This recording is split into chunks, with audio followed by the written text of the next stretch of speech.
go ahead and pan out across there for a minute, to kind of get some of those faces and some of that.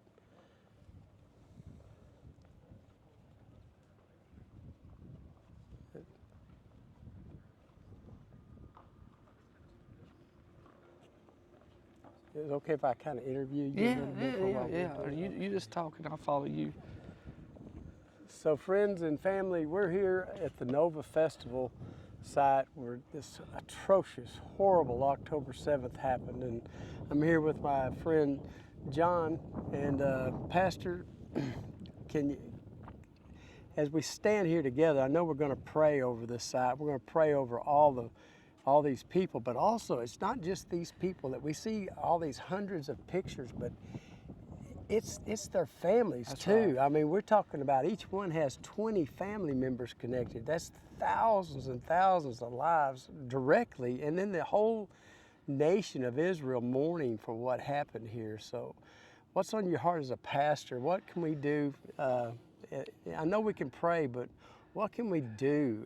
Is there anything on your heart that God would tell us? Just for me, when I pulled in, and I don't know if you could hear it, we can actually hear bombing in the background, but just for me pulling in, the first thought that hit me as I saw these faces, and Kelly's behind the camera, and she would know this or felt this probably as well.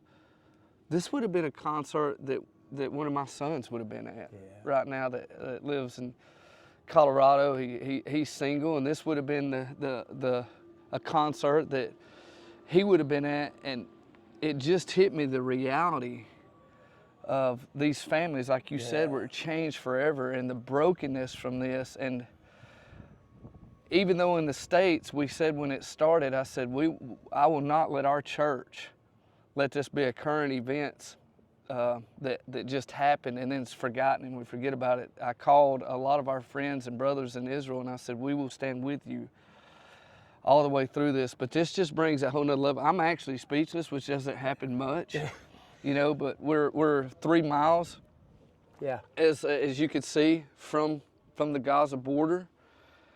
And for once in my life, I'm pretty speechless. So, brother, something that I have, my stepdad, when he was 17 years old, there was a horrible man named Adolf Hitler that had the spirit of Lucifer on him that was going to take over the whole world and destroy and kill every Jew in the world. And actually, America was apathetical.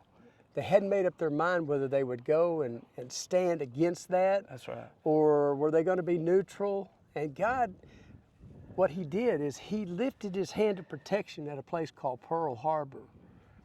And then he closed it and he blessed America because we came together and we went and we destroyed this horrible person that was destroying the world.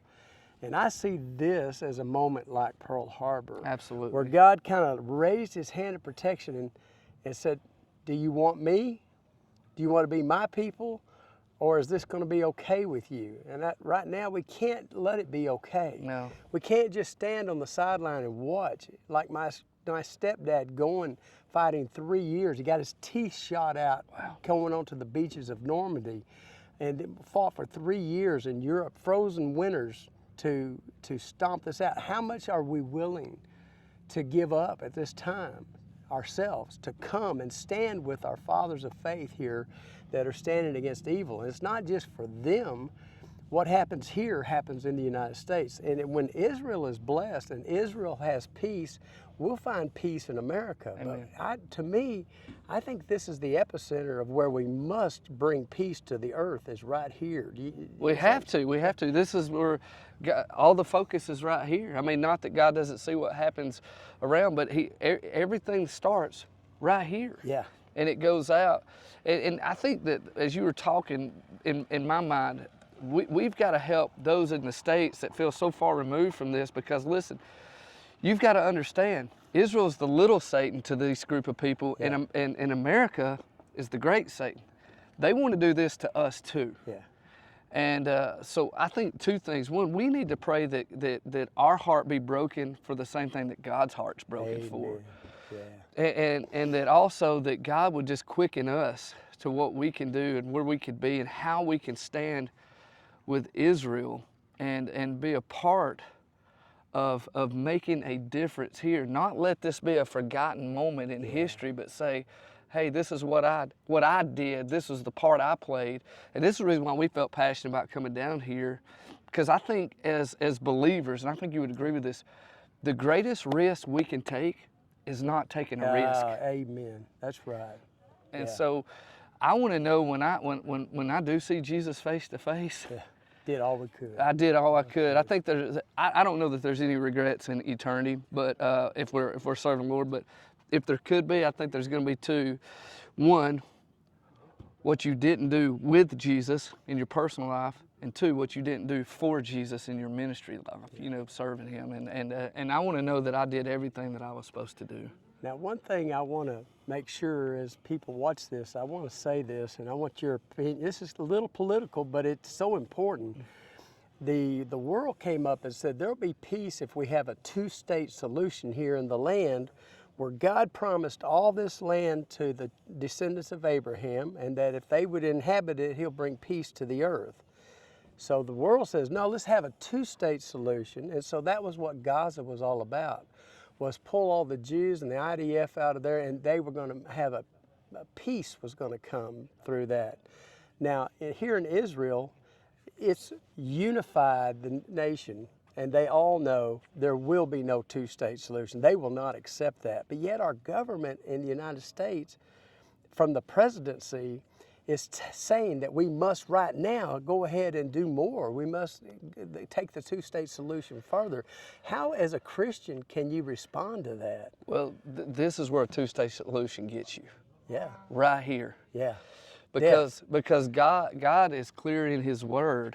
When we read, I think it's in Joel, where when this great battle happens in Armageddon, one of the things He said is the reason why He's destroying it. He said, because you divided my land. Amen. That's right. And they meet in the valley of Jehoshaphat. So the deed to this property is in the Scriptures. Amen.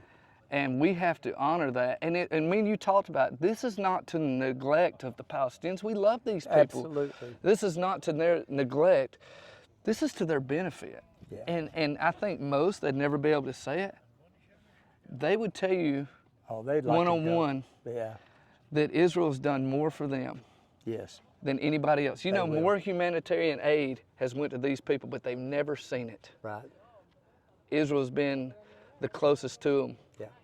to taking care of them. And so there's a one-state solution. Amen. That's And all it can be. That's the only solution that brings peace. Absolutely. That's what I believe. And I think as Christians, we must learn that and stand for that. And if enough of us do worldwide, then we can overcome what the governments want to do in this time. But it's a war. It's a battle politically, as well as physical war. This is a political battle that's happening here. We need to stand on the side of what's right. And I want to make it clear, it's not to the neglect of other people. No. God made a promise to Abraham that through you and through this promise and through this covenant, all the nations of the world would be blessed, not neglected. And so, okay. Friends, thank you so much for listening to this, and we love you. Please come to Israel. It's safe over here. You can come, you can show your support here, you can let the Jewish people know that we stand with them. Don't be afraid of what the press tells you. I'm here all the time. I was just here when the Iranians sent 400 rockets. They thought that they could destroy Israel, and not a single rocket hit, not one, because the Iron Dome is so solid and so good. And there is peace here, and there are children playing in the streets. And you can come and you can be part of this, and you should. Absolutely. Because if you're a believer in the God of Abraham, this is your family here. You're grafted in, you're adopted. So come and do this right now. The more you come, the more that the world will see that we are people of faith that believe in the promises of Hashem. amen. Amen. Amen. Thank you, brother, so God much. bless you. God bless.